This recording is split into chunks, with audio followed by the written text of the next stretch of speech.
Hello, everyone. Welcome back to a special episode of Hallowed Be Thy Game. Ren here. And if you're a fan of RPGs and general discussions about the games we all know and love, then you've definitely found a friend in this channel. I post at least one video a week on topics from new releases, pickup videos, to just talking about the games that have become hallowed in my heart. So thank you so much for watching. Today is going to be the first episode of my Hallowed Cast series. But be sure to check back in on Friday this week because I'll be having my regular upload to the channel. Join us today as I chat with my brother about the games we grew up with and that we love and are playing currently. So thank you so much, guys. Let's check it out.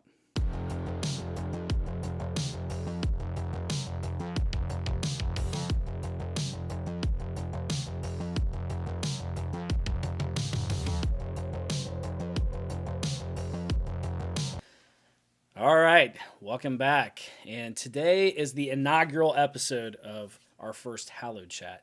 And I'm really excited to be having it with my brother, MotivFury. Hello.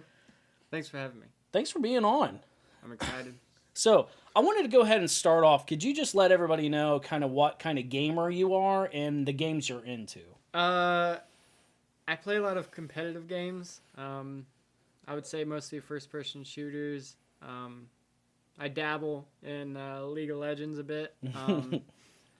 Mostly right now I kind of help some like smaller orgs because I know someone that's on TSM, one of the biggest orgs that you can be a part of. Okay. His brother is doing working with a startup-ish org, and he kind of just reaches out to me for if I know any players or anything. Okay. Very cool. And I kind of, from like Call of Duty to Warzone to Rainbow Six Siege. You're big into Valorant right now too, right? Yes. Okay, very yes. cool. And I'm definitely wanting to ask you a little bit more about Rainbow Six Siege and such like that when we get into it. But just kind of starting off, could you let everybody know, what was the first game you ever played? It was definitely General Chaos on the Sega. Oh, man, yeah. I always played the little guy with the blue hat. Yeah. He had like a little submachine gun. Yeah, yeah. I always liked the bazooka, dude. And I'm going to try my best. I do not have any way of capturing Sega footage, but I do really want to. That's going to be a little hard. Yeah, I'm going to have to find. There's ways to do it. I know there is. So, if you have a setup you like, let me know down in the comments because I really want to capture General Chaos because I love the bazooka, dude. And just the old animations, and like I'm pretty sure EA made that, which is I think so. Very, very different. Because it was a turn-based game. Yeah, and they don't really. I don't think they've done turn-based games. Yeah, I don't know how you would monetize a game like that. But anyways, I don't know. But no, I do remember being up super early on Saturday and Sunday mornings. Yeah, not being up all night. That was a little bit before Yeah. our age limit, but. Okay, cool. Well, so what would you say is the hardest video game you've ever played? Hardest video game? Yeah. Like first person shooter or just like hardest game? In general. I would definitely have to say probably Rainbow Six Siege and like the want to be good at it kind of aspect. Right. Because there's... Oh my gosh, I think there's like 20 operators on defense and 20 operators on offense. Okay, right. So you're just saying there are so many. See, because like for me, when somebody says like, hey, what's your hardest video game? I usually am thinking only from the single player aspect. Yeah. But for you really haven't touched single player games in a long, unless it's like Animal Crossing, right? Yeah. Oh yeah. Oh yeah. But... Man, definitely got to get some Animal Crossing. You gotta get the fruit, man. You gotta go out. You know, I like you gotta chopping the trees. Yeah, it's chopping the tree. I am fishing. You're clear cutting. You're clear cutting the tropical islands, man. But for me, I definitely only look at it from a single player aspect. But it's pretty cool though, because I know as a watcher, because I've never really competitive played a game outside of like World of Warcraft. Yeah, but. Even that, like for this specifically, Rainbow Six is always fun to watch because it is extremely complicated looking to me. Yes, because there's, I mean, oh my gosh, you have so many operators. I mean, honestly, I think I have 900, maybe even 1K worth of hours on Rainbow Six Siege and probably 600 on CS:GO. Wow. And I could tell you, like, just by someone playing, like, just seeing what the weapons the person's using, I could tell you which operator it was. Wow. And stuff. Yeah. And I know how to kind of build around certain people if they're better, or certain operators and stuff. Right. But when you go look at the pros, they have like slow pushes in the sights. They have fast pushes in the sights and stuff like that. And I got to Diamond, I think, in ranked. And that's, I think it might be pretty 2 high. ranks underneath like the highest you can get. Okay. And it's just like, because you want to build a defense kind of around where you're supposed to defend. Okay. But you also want to have like lurkers. Okay. So they're outside of the site kind of to pick people off. Okay. If they die, it's okay. It's okay depending on who dies, as in like the operator. Okay. Because some operators are like, you don't want them to die early on. Right. And stuff. And I mean, you can come through the floor, you can come through the ceiling. Yeah, I'll be watching somebody, I'm like, wow, they're doing really good. And then some dude will just come through the wall and kill them. So I'm like, oh, okay. Yeah, definitely. I would be terrible at this game. There's a clip on my Twitch that has, I think it was the funniest thing ever. Me and my buddy Ty, he was over, we were in one of the places, we call them dorms or bedroom, because it literally looks like a bedroom and a dorm and the same thing. And there's one wall that he forgot to fortify. Oh my gosh. And he's like laying down prone, and he's shot open the bottom of like the wall, so you could see people's feet, and then he can just kind of spray upwards and through the wall. And I'm across from him because there's a way to come right here, so I'm watching that door at an angle, and you can just straight up see him on my screen. Oh my gosh. He's laying there, just, you can see him zoomed in and everything, and the whole wall blows open, and he just dies instantly, and his body goes flying. And I was like, that's not what I expected. And I just booked it away, and he's like, I forgot to fortify that. It's your job. You're over in that, that area. My gosh. Yeah. That's really cool about a game that offers, kind of approachable systems, even though I would say Rainbow Six Siege is very difficult to approach as a newcomer. Yes. But at least it has the depth for those people who are like, they don't want to shop around a lot of games. They just want to pour all their time and attention into this one game. So like there's a ton there for somebody to get lost in. I've spent so much money on just skins and weapons, and I'm like, oh well, I don't have this person. Oh, how much is it? Like $10? Oh yeah, I'll buy that person. Yeah. Or whatever. That's how they get you. That's how they get you. The skins are what you need. It doesn't matter how good you are. It matters how good you look. Yeah. I mean, that's where it's at. All right, so I wanted to ask you that you are really into Genshin Impact, right? Yes. All right. Too much. You're a little bit into it. Okay, so tell me the story. So you're playing Immortals. I'm sorry. I'm about to talk to you about Immortals. You're playing Genshin Impact on the PC, but then you had to switch over to the phone, right? Yeah.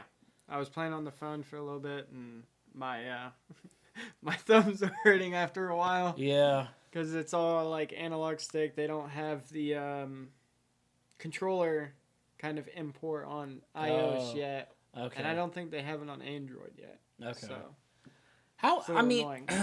the game seems super interesting to me, but again, I'm pretty much strictly a handheld or Vita gamer. Yeah. So until it comes to Switch, I'm just kind of watching from the sidelines right now. But I mean, it was one of those games that people kind of crapped on at first because they were like, oh, it's a Breath of the Wild clone. And then it comes out and everybody's like, well, holy moly, this is nothing like Breath of the Wild. This is actually a really good game. Yeah. So it's definitely, I would say it definitely. I've played a little bit, maybe like 10, 15 hours of Breath of the Wild. But it definitely has a similar kind art of style. feel and art style. Yeah. As Breath of the Wild. Like, I know there's like grass burning mechanics, things like that. Yeah. But on the whole, I guess the way I should say it is that Genshin Impact is its own thing. Yes. Okay. It's definitely its own child. Right. We'll say. No, like I'm usually Money Pit. right. Oh, so that's what I was going to ask is because gotcha games, like I really love Xenoblade 2. One of the few people I know personally that actually likes the game. And what's weird about that is it has a gotcha system in it of collecting blades, is what they call them. Different people to fight with you, but there's no money involved. Right up my alley. But but Genshin Impact does have it gets you with the gotcha, right? It definitely gets you. I think don't get got. Different time then. Okay, so with that, so there's Genshin Impact, which really has me interested. I know it is slated for a Switch release. I have no idea when it's coming to Switch. They're saying maybe. I've seen a couple things online saying it'll be like the beginning, maybe February, March of next year. There's so many games that were kind of mentioned coming to Switch. There's this one kind of unknown called Death's Gambit, and it's kind of like a Metroidvania Souls-like game. I've seen a couple of videos of that. I really want that to come to Switch. It came out on PS4, and then nothing. It's just been dead silence since. Yeah. But I say that because Immortals Phoenix Rising just came out on Switch, and I had every intention of getting that game at release. But I kind of was like, well, I'm really excited to be back and have access to my PS4 again. So I'm going to play Final Fantasy VII Remake, and I'll get Immortals like maybe in a month or so once I'm kind of done with the games I have on the burner right now. But Immortals, Ubisoft had been kind of striking out there for a while. Yeah. But then they drop Assassin's Creed Valhalla, which did really well. My brother-in-law says it's phenomenal. Really? Yeah. Yeah. He loves it. Yeah, my best friend, he's crazy about it. You know, I mean, he's wild about it. So that was surprising to me. And then they come out with Immortals Phoenix Rising, and it's just like, wow, they're kind of back in their swing. I actually do, surprisingly enough, it's someone that we swam with. Well, not you, but swam with. He's actually a software engineer for Ubisoft. Ooh, and he personally worked on Phoenix Rising. Oh, okay. Wow. And I saw a couple things on his Instagram that had he's like way at the bottom because bottom of the alphabet. So what you mean he works at Ubisoft? He totally is an intern, right? No, he wasn't in. So they actually have, I think it's like Red Block or something like that. That's their internship kind of department. Okay. And he worked there and did a bunch of their kind of mobile devices and stuff. Why don't you use your influences to get him on? We'll cut it. Okay. All right. All joking aside, but okay. Very cool. Very cool. Right? Yeah. Because when we were talking about it, it kind of just popped in my head. I was like, wait. Yeah. I forgot that I saw that. That's really cool. So so for me personally, games that I'm kind of looking forward to coming up, and I know we'll do a more structured video on game releases I'm really looking forward to. But spoiler alert for that video, couple I'm really excited about are Shin Megami Tensei Nocturne and 5 is coming to the Switch. Oh, yeah. And I'm cuckoo bananas for that. But what games are you looking forward to? I will say there's only one. Only one. And that's definitely Halo Infinite. I just want to play Halo Infinite. You heard it here. Halo Infinite, really? Yeah, You've always loved Halo, though. Yes. I would almost say, now correct me if I'm wrong, that's the game that really got you hooked to like wanting to be a more competitive player. Yes. Yeah. It was definitely Halo 2 that kind of started it because I met some people online and Actually, I still play with them to this day. Really? Surprisingly. Awesome. Well, because we went from that, and then we played Halo 5 together. How was we met that? back up in Halo 5, and he kind of saw me on Twitter and hit me up, and Cool. we played Halo 5, and then we went to Overwatch and a bunch of other games that we were playing. And right now, it's kind of Valorant. Stuck on Valorant. Right. But, I mean, I don't know. It's just something that, like, as soon as you kind of get in the atmosphere of, like, he kind of showed me, like, a couple tricks to where there was, like, a BXR where you would You're speaking to an idiot when it comes to these games, just to let you know. Well, so, like, when you go to melee somebody, it's like, you hit or whatever. You give them the B. That's it. You give them the B. Yeah. Okay. And, like, you would melee, and then you would have to pull your gun back and shoot. Well, with BXR, it's B, reload, and shoot. Oh, okay. And is that like an animation cancel? Yeah. Okay. It's like you'll melee them, and then you go straight to like reloading, and then you cancel the reload with your shoot, and you get kind of a BXR is whatever we end up calling it. So, and then that moved on to actually Halo 3 too. Well, people kind of gave Halo Infinite a... Oh my gosh, my phone is not on silent.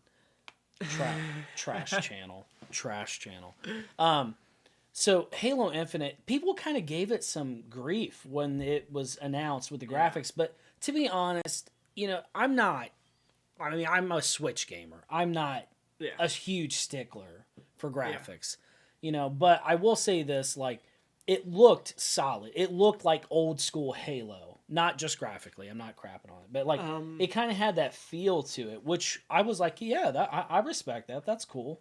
Yeah, I would definitely say it's when you like look at the graphics from like coming from like a lot of people say like the Halo 5 kids because we're like that's their first Halo. We like in Warcraft we crapped on people by saying they were wrath babies or something like Is that kind of what that is? Okay. They came later on. Yeah. So a bunch of noobs. Yeah. Am I right? Yes. I'm a noob. It's okay. Well, in first person shooters, yeah. I'm not a noob in first person shooters. I'm like a premature baby. You're the what do we call them? I played GoldenEye. The Christmas noobs. All the kids we got that get it for Christmas. Yeah, and dude, they could smoke me, man. They could smoke me, man. Yeah. But I mean the graphics. Looking at kind of like, they're going to kind of give it a downfall because they liked Halo 5's graphics and it's more kind of next gen. That's what's so tough, not to interrupt you, but like Resident Evil 2 Remake, that looked, I love that game. Yeah. Maybe my favorite scary video game of all time. But that game looked next gen. Yeah. And it was definitely up there. Yeah, and it's tough because like you get like Halo 5, which I'm not familiar with a lot. Yeah. But like Resident Evil 2 Remake and, even Resident Evil 3 Remake, they looked unbelievably good. So it's tough like going into this next gen to like see something be like there's not that graphical jump where I think we're going to see it where in these seamless open world experiences like Halo Infinite we'll probably start to notice it more. So. Well, I will say that when you're playing, I would say you can definitely kind of tell the graphics just seeing some people's footage from like playing a PlayStation 4 compared to a PS5 and even PS5 to PC as in like graphic wise of Cyberpunk 2077. Oh yeah. You look at the PS4 and it's like, wow, it like. Literally, as soon as I saw it, I was like, is that Halo 2? Yeah. Or, I saw that. Metal Gear Solid. Yeah. Speaking of Metal Gear Solid, they just cast, I think, Oscar Isaacs from Star Wars to play Snake. Oh, yeah. Yeah, pretty psyched I definitely about saw that on, there's like a esports kind of You know why I channel. love Oscar Isaacs? I'm pretty sure he got Pedro Pascal to play the role of Mandalorian, or at least recommended him. And for that, I love you. He loves it too much. Whoops. Okay. Before we go ahead and kind of wrap up our first Hallowed chat, fist bump it. What is that one game you want to see on the Switch more than anything else? Can be new, old, whatever. Definitely haven't played like a ton of kind of Switch games. Mm-hmm. But probably the biggest, just so you can like, I mean, sitting at work when in downtime, you can kind of pull out the Switch. Oh yeah, for sure.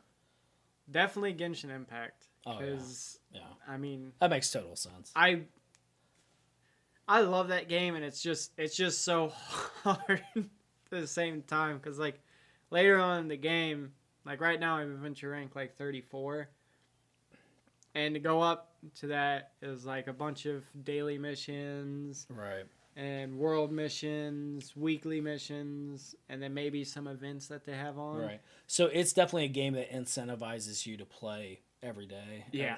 Yeah. Okay. Because, I mean, each day you play, you get a login bonus and stuff like that. Okay. So you can kind of build up enough to buy like 10 packs to see if you could get another person. Okay. And stuff. But, I mean, I think I've gone on 2 weeks. And I haven't moved from. I think I might be close to halfway to 35. Ouch. And like for that game, they do like stories are unlocked. I mean, I don't know how it is like further on, but right now I just did my level 34 quest, main story quest. Okay. And then you do have like side missions and stuff like that you can do throughout the world that I think change every day, kind of. Okay. And then there's some like city ones that I think they just added. Okay. And you have all that to do and stuff, and then you can get packs and stuff. Okay. And I'm not even close to 35. My next main story quest is at 36. And I'm like, I've gotten all the like, there's some geo things that are kind of like placed around the map. To where you got to collect them to turn them into a statue. That gives you more stamina. Gathering. That's always fun. And stuff. And there's a website that I use, so I kind of mark off the ones that I've gotten. Yeah. I think I have like 2 left. And I'm like, well, I don't have anything else to turn into these statues that kind of bumped me up from like 30 to 34. Right. And I'm like, well, I just kind of got to keep grinding. And that's the thing about the Switch, man. It's so difficult to go from being able to just, because I mean, like, I've played games like Dragon Quest XI or Xenoblade Chronicles, like games that if you want to kill like the final super boss or whatever, you're putting at like 100 hours. I think the longest game I've ever played on the Switch is still Xenoblade 2, and it's at like 165 hours. And I would never be able to find that time, at least within the span of like 6 months, unless I had, unless I had access to play that on the handheld device. And the PS4 is just, it's awesome and all, but I don't have the time to be able to sit down and do that. So, all right, guys. Well, thank you so much for watching to the end of today's video, our first Hallowed chat. Yes, thank you so much for coming on, man. Oh, thanks for having me. I mean, I like kind of doing this stuff. Yeah. Sit down. Oh, yeah, we'll definitely have to have you back, man. So, where can people find you? My Twitter is just MotivFury. MotivFury. Okay. On Twitter. And it's the same with my Twitch. It's also, you don't have to look both of them up if you just look up my Twitter. And my Twitch links in there too. So. Yeah, and I'll put links to those down in the description. But thank you so much for coming on, man. And guys, thank you for joining us, and we will see you next time.